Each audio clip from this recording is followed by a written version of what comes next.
পাহাড় কখনো বাংলাদেশ থেকে বিচ্ছিন্ন হতে চায় না। পার্বত্য চট্টগ্রামে 1997 সালে যে পার্বত্য চট্টগ্রাম চুক্তি স্বাক্ষরিত হয়েছে, সেই চুক্তিতে বলা হয়েছে রাষ্ট্রের অখণ্ডতার ভিত্তিতে এবং রাষ্ট্রের সার্বভৌমত্বকে রক্ষা করেছে সেই চুক্তি হয়েছে। এবং এখানে একটি দল বলে হচ্ছে পাহাড়কে আলাদা রাষ্ট্র গঠনের জন্য বিভিন্ন ধরনের ষড়যন্ত্র হচ্ছে, এটা সম্পূর্ণ মিথ্যা বায়নাট। আপনারা জানেন পাহাড়ের বেশ কয়েকটি উপজেলার সাথে সেখানে সীমান্তের সংযোগ রয়েছে। আমরা মনে করি পাহাড় যদি বাংলাদেশের সাথে একাত্ম হয়ে যায়, যদি সম্পৃক্ত হয়, পাহাড়ের বর্ডার আরো সম্পৃক্ত হবে বা আরো শক্তিশালী হবে। সুতরাং আমরা যারা পাহাড়ে আদিবাসী রয়েছি, আমরা বিচ্ছিন্নতাবাদী নই, এটা আপনাদের বুঝতে হবে। আমরা সম্পৃক্ততাবাদী, আমরা রাষ্ট্রের অখণ্ডতাকে বিশ্বাস করি, আমরা সংবিধানকে বিশ্বাস করি।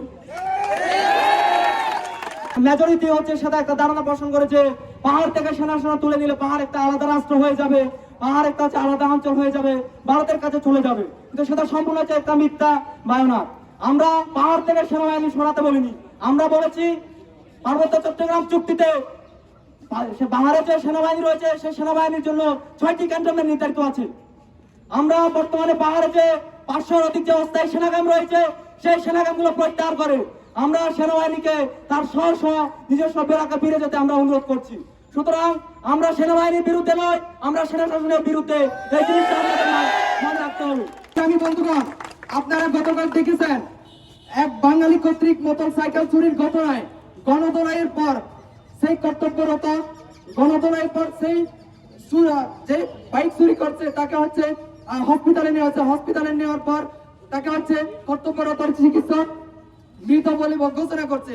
এখন কারা গণদোলাই চালাচ্ছে? এই গণদোলাই চালাচ্ছে পাহাড়ি আর বাঙালি। আপনাদের সামনে আরেকটা বিষয় ক্লিয়ার করতে চাই।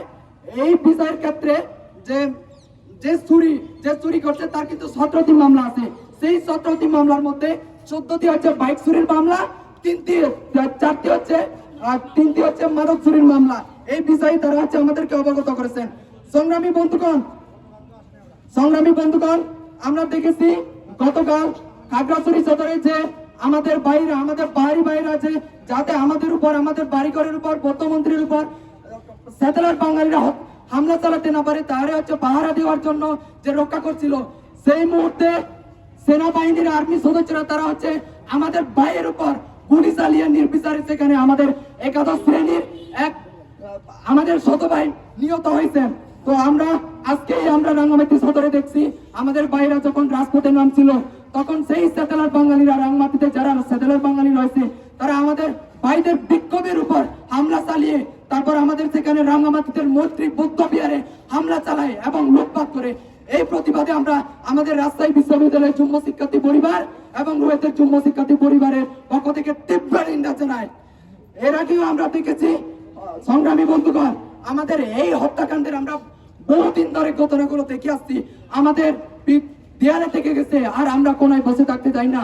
আমরা এর আগে যে একাত্মতা দেখিয়েছি আমাদের সেই একাত্মতা বহুগুণ দেখাতে হবে। সংগ্রামী বন্ধুগণ, একটা লাইন বুকের মধ্যে ধারণ করতে চাই বন্ধুগণ, যে জাতি নিজের অস্তিত্ব রক্ষার জন্য সংগ্রাম, বৈষম্য, অন্যায়, অবিচারের বিরুদ্ধে সংগ্রাম করতে জানে না, সেই জাতি কোনদিনও এই পৃথিবীর বুকে দেখিয়ে রাখতে পারে না বন্ধুগণ।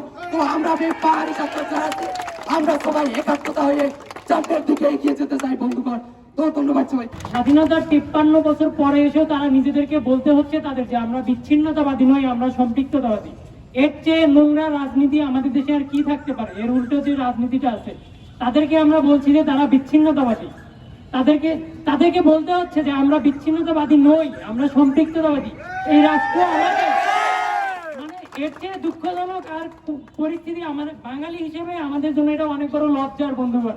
আমরা দিনের পর দিন আমরা তাদের উপরে এই সরকার, আমাদের দেশে যত সরকার আসছে বন্ধুগণ, আপনারা দেখেছেন স্বাধীনতার পরপর 72 সালে যে সরকার গঠন হয়, সেই সরকার যখন সংবিধান প্রণয়ন করে সেই সংবিধানে দেখবেন যে বিতর্ক হয় সংবিধান নিয়ে। সেখানে মানবেন্দ্র নারায়ণ লালমা, তারপরে আওয়ামী লীগের নেতা ছিলেন, ওনার নাম সুরঞ্জিত সেনগুপ্ত, তারা কতগুলো সংবিধান সংস্কারের কথা বলেছিলেন। বঙ্গবন্ধু তাদেরকে বলেছিলেন, শেখ মুজিবুর রহমান, যে তোরা বাঙালি হয়ে যা। মানে তারা যে প্রস্তাবগুলো উত্থাপন করেছিলেন যে আমরা বাঙালি না, আমাদের আলাদা পরিচয় আছে, আমরা আদিবাসী, আমরা চাকমা, আমরা মারমা, আমরা ত্রিপুরা, অথচ সেই সূত্রপাত কিন্তু বন্ধুগণ সেই তখন থেকে।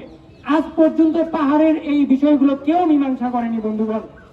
মানে বারে বারে পাহাড়ে এই মানে মানে সংঘাতগুলো তারা জারি করে রেখেছে কোন রাজনীতির জন্য, আপনারা নিশ্চয়ই পাহাড়ে সেটা দেখতে পেয়েছেন বন্ধুগণ এই 53 বছরে।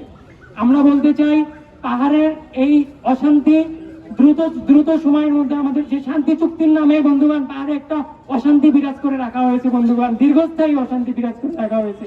শান্তি চুক্তিকে কোনো সরকারি তারা যথাযথভাবে মর্যাদা দিয়ে বা তাদের যে দাবিগুলো ছিল সেগুলো পূরণ করা হয়নি বন্ধুগণ।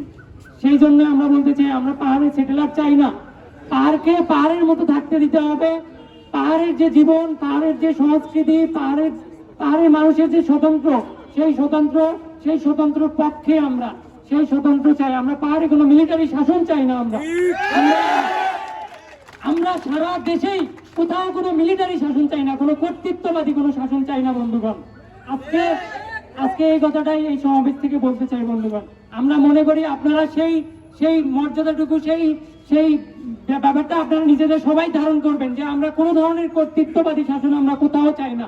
বাংলাদেশের কোনো 1 ইঞ্চি পরিমাণ জমিতে আমরা কর্তৃত্ববাদী কোনো শাসন চাই না।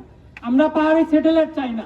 পাহাড়ের এই অশান্তি, পাহাড়ের এই সংঘাতপূর্ণ পরিস্থিতি থেকে আমরা মুক্ত হতে চাই বন্ধুগণ। সংগ্রামী উপস্থিতি, আপনাদের সবাইকে সংগ্রামী সালাম, ধন্যবাদ।